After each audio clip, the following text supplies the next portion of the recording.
Iya, terima kasih Anda masih bersama kami, pemirsa. Ya, dan kami akan melanjutkan perbincangan kita ke Mbak Cassandra Putranto selaku psikolog, Mbak. Kira-kira nih, bagaimanakah merubah psikologis dari pecandu agar tidak kembali menjadi pengguna narkoba? Baik, ketika kita bicara pencegahan, di dunia adiksi ini pencegahan ada 3 jenis, ada pencegahan primer, pencegahan sekunder, pencegahan tersier. Artinya kita mencegah mereka yang belum atau tidak make, jangan sampai make. Ya. Dalam hal ini tentu BNN dan semuanya, artis segala macam diharapkan dukungannya untuk mensosialisasikan gaya hidup sehat tanpa narkoba. Kemudian pencegahan berikutnya adalah yang sudah make, jangan make lagi. Berarti itu tadi harus ada support system, harus ada proses yang menyenangkan untuk sembuh. Kalau proses menyenangkan itu tidak ada, tadi kan saya di awal juga sudah katakan, awalnya apakah karena ingin kurus, ingin cantik, ingin pinter, ingin punya teman, ingin gaul dan lain sebagainya. Kalau ini tidak diselesaikan atau tidak diberikan dan tidak dibantu, ya mereka akan kembali lagi. Terutama ketika mereka juga tidak merubah kebiasaan-kebiasaan berteman, bergaul, bekerja, dan lain sebagainya. Jadi harus ada perubahan. Yang terakhir mungkin dari tadi ini yang jarang disampaikan, tapi tadi sudah berdiskusi. Mencegah mereka yang mungkin menggunakan dengan jarum suntik, itu menularkan kepada orang lain. Nah, kita harus menekan peredaran gelap narkoba, penyalahgunaannya, juga penularan dari akibat penggunaan jarum suntik ini tadi. Karena angka HIV/AIDS kan juga harus kita perhatikan.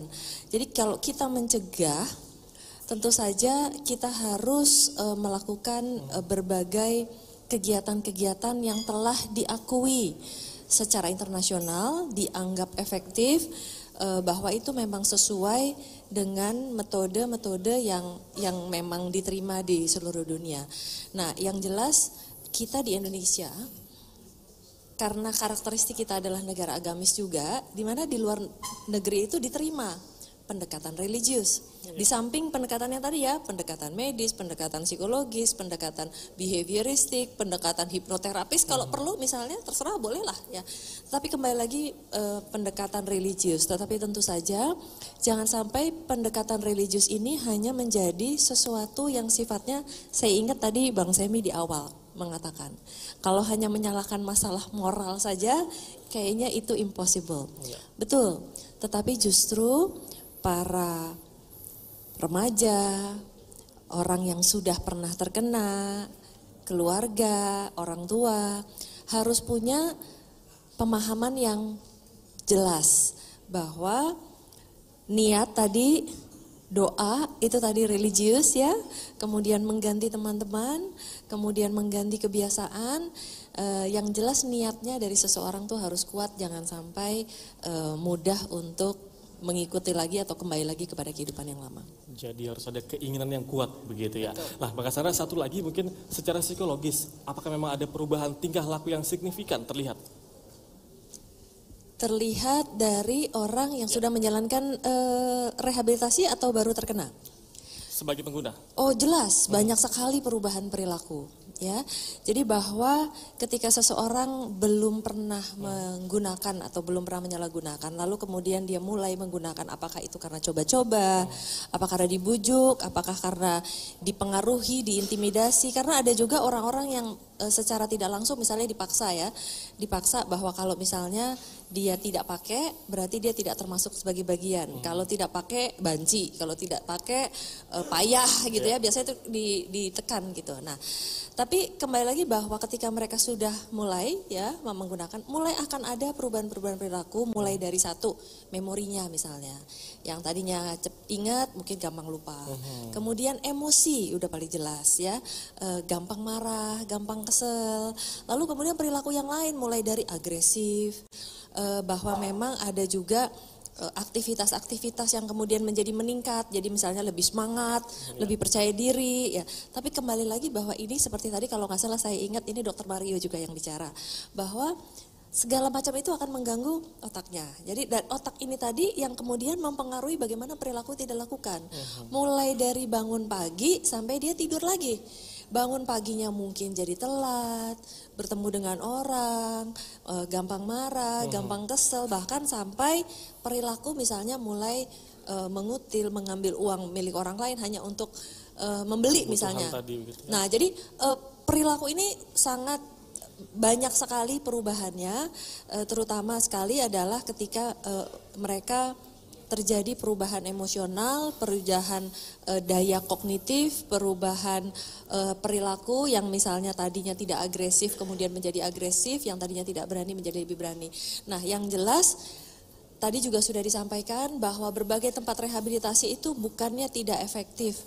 Tapi kenapa keberhasilan itu hanya 30%, relapse-nya sampai 70%? Sederhana, tadi jawabannya juga sudah jelas. Bukan karena tempat rehabilitasi tidak efektif, tapi ketika mereka berhenti menjalankan apa yang dijalankan di rehab. Berhenti, tadi Mas Hemi ada loh, saya masih punya loh telepon konselor saya, karena berarti dia masih berdiskusi, masih ngobrol gitu ya. Jadi ketika mereka sudah tidak menjalankan lagi, ini mereka akhirnya memang menjadi bisa kembali lagi. Jadi kalau perubahan perilaku dari tidak makai, kemudian rehab, tapi dia balik lagi ke perilaku orang dengan masalah adiksi, ini yang akhirnya disebut tadi Mas Raharjo kalau nggak salah, rehabilitasi narkoba is a long life journey. Jadi berarti perubahan perilaku itu harus dipertahankan, perubahan yang sudah positif, yang bisa mencari kebahagiaan tanpa narkoba, punya keseimbangan, dan yang paling pasti tentu juga meyakini bahwa apa yang dilakukan itu adalah sesuatu yang sehat. Baik. Untuk diri sendiri. Prosesnya panjang sekali, jadi mari kita ajak pemirsa yang ada di rumah yang menyaksikan acara ini, yang belum menggunakan narkoba, belum menyentuh narkoba, sudah stop. Betul. Jauh-jauh dari narkoba. Dan mengutip kata-kata dari Bang Semi Sumorangkir tadi, walaupun pikiran menolak tapi badan tetap menginginkan, Bang ya. Jadi harus benar-benar berjuang untuk melawan narkoba. Tadi sempat disinggung, ini harus ke Mas Nanda. Apakah artis ini nantinya bisa menjadi adanya gerakan anti peduli narkoba? Artis peduli narkoba. Korbannya. Ya harus diakuin artis itu memang mempunyai pengaruh kuat untuk mempengaruhi lingkungan dan masyarakat. Makanya mereka disebut juga sebagai sosial media influencer dan lain-lain gitu ya. Nah yang harus kita harapkan itu adalah orang-orang atau teman-teman artis seperti Semi Sumorangkir ini gitu loh. Seperti Slang juga dan lain-lain. Artinya gini, secara ada pakar psikolog sini, secara himbauan biasanya kalau orang dihimbau dilarang itu biasanya makin kepengen biasanya. Tapi kalau testimoni dari mantan pengguna itu secara ini lebih diterima gitu loh. Karena dia lebih dipercaya sebagai pelakunya gitu. Kalau gerakan atau aktivitas tadi yang disebutkan himbauan ya, sosialisasi supaya jangan menggunakan itu memang seperti klise gitu ya. Nah, kita perlu teman-teman artis yang mantan pengguna ini memang dilibatkan lebih efektif lagi gitu ya, secara memang ada program terstruktur itu mereka untuk mengedukasi ke para fansnya dan masyarakat gitu. Karena itu pasti impact-nya akan lebih berguna gitu dibanding cuman melarang gitu. Karena kalau mantan pengguna itu lebih dipercaya oleh masyarakat karena dia bisa bercerita buruknya itu seperti apa, bukan cuman teori itu. Okay. Kita langsung cek ke artisnya. Baik. Ya. Bang Umar Lubis ini dibutuhkan perhatian dari teman-teman artis, tidak hanya sosialisasi untuk para pengguna saja tapi juga korbannya. Kira-kira bersediakah apabila ada gerakan artis peduli narkoba? Saya rasa setuju sekali ya gitu ya. Karena ya itu tadi persaudaraan tadi ya. Jadi persaudaraan itu berarti sebelum memakai narkoba atau sebelum menjadi korban narkoba, dan tetap persaudaraan itu dijaga ketika sudah menjadi korban narkoba. Dan kalau di lingkungan tempat saya syuting sekarang, kebetulan ada dua yang sudah lulus rehab, dan dua-duanya sudah kembali bisa bekerja dengan baik, bahkan menjadi motivator untuk yang lain. Jangan sampai sentuh-sentuh narkoba. Dan ini sangat baik sekali, saya rasa sangat efektif. Dan dua-duanya sekarang kembali menjadi lebih bersinar gitu. Oke, baik, jadi setuju ya betul, adanya ini sudah menyambut tadi. baik. Nanti tentu saja realisasinya didukung Mas Nanda dan teman-teman dari manajer artis. Ya.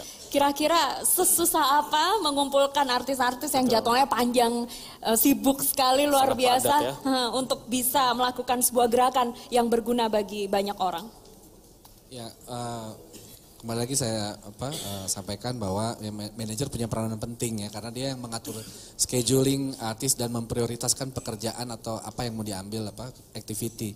Ya, yang dilakukan oleh kami Marindo Ikatan Manajer Artis Indonesia adalah mengeducate itu tadi teman-teman artis secara langsung, karena mereka ya individu yang berhubungan setiap hari berkomunikasi itu tentang pentingnya isu ini gitu loh. Jadi kami pasti akan melakukan upaya yang konkret gitu. Oke, ini semuanya sudah berkomitmen untuk membuat suatu gerakan. Pak Purwadi nanti mungkin bisa dibantu teman-teman untuk mewujudkannya. Dan kita akan kembali usai jeda berikut ini, pemirsa, tetaplah bersama kami di segmen terakhir Coffee Break bersama Kapolda Metro Jaya akan kembali.